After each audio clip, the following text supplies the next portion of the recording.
Happy New Year! I hope that you're really excited about this new year 2015.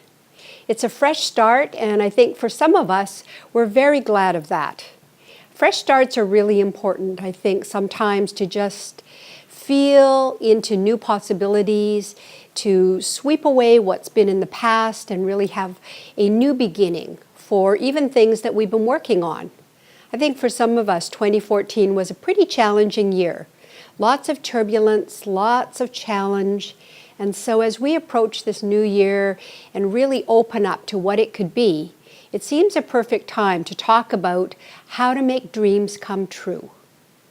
And in thinking about that, who better to focus on than a man who really did know how to make dreams come true? And of course, I'm talking about Walt Disney. He was a man, whether you liked what he created or not, wow, what an ability to take an idea, a dream, and really bring it off the drawing board. And so Disney is a fascinating man in how he created. And the person that really studied Walt Disney and his strategy of making dreams come true is a man named Robert Dilts. Robert Dilts is probably best known for his prominent role in NLP, Neuro-Linguistic Programming, and he's the founder of NLP University. He's an outstanding human being with a great big heart and enormous creativity. And I met Robert Dilts at a training program when I was doing my certification to become a trainer. And after one of the weekend programs, we went out for dinner as a group and went to a Moroccan restaurant. And so I want to tell you this story just to give you a little perspective, a peek into who Robert Dilts is and how he thinks. So there we are at this Moroccan restaurant, and huge menu, and as I open it up, I'm looking at all the things, and I don't recognize a single thing on the menu. And so I'm just starting to wade through the menu, and I glance over at Robert, and he's already closed his menu, sitting back calmly, chatting with the person next to him. And I'm thinking, wow, like he decided pretty quick. Maybe he knows Moroccan food, and maybe I'll just kind of tag along and find out what he ordered. Maybe I'll like that too.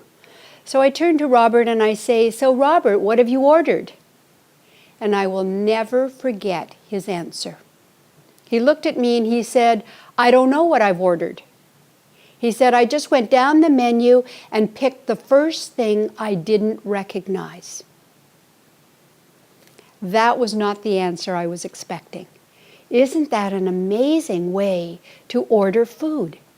Well, of course, that prompted some great dinner conversation because it became very clear that Robert's priority and his top value for ordering food was very different for most of the people sitting at that table, myself included.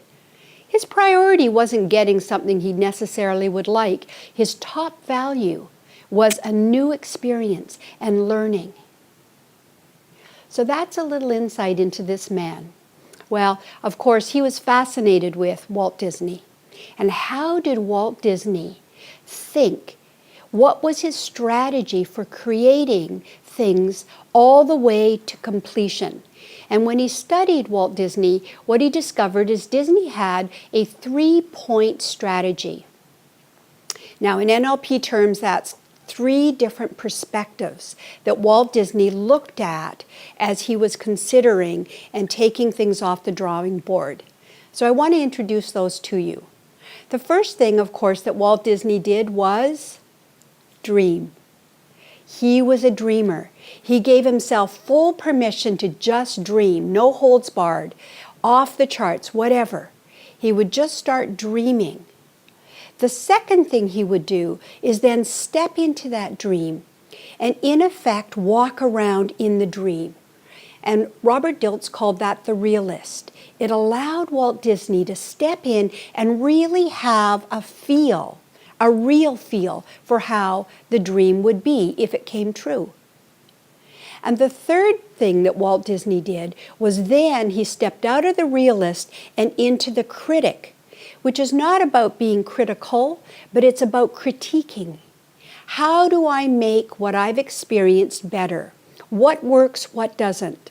So all the data from the critic is fed back to the dreamer You step back into the dreamer, add, change, revise, whatever's needed to make the dream better. And so Walt Disney would cycle through all three of those positions, as we call it, and until they were in alignment, until all three positions basically said this works. Now, Disney went so far as to have those three positions separated even into different rooms. He'd have people in the dreaming room, and then you'd go to the realist room, and then you go to the critique room. He was fascinated and I think really dedicated to following this process to get the very best outcome. So I want to ask you, what do you think is your preference? Because what I've noticed is that people have a preference, a bias, a position they most often come from. Is it the dreamer? Are you more drawn to that? Is it the realist? How things work? What makes sense? Is it the critic?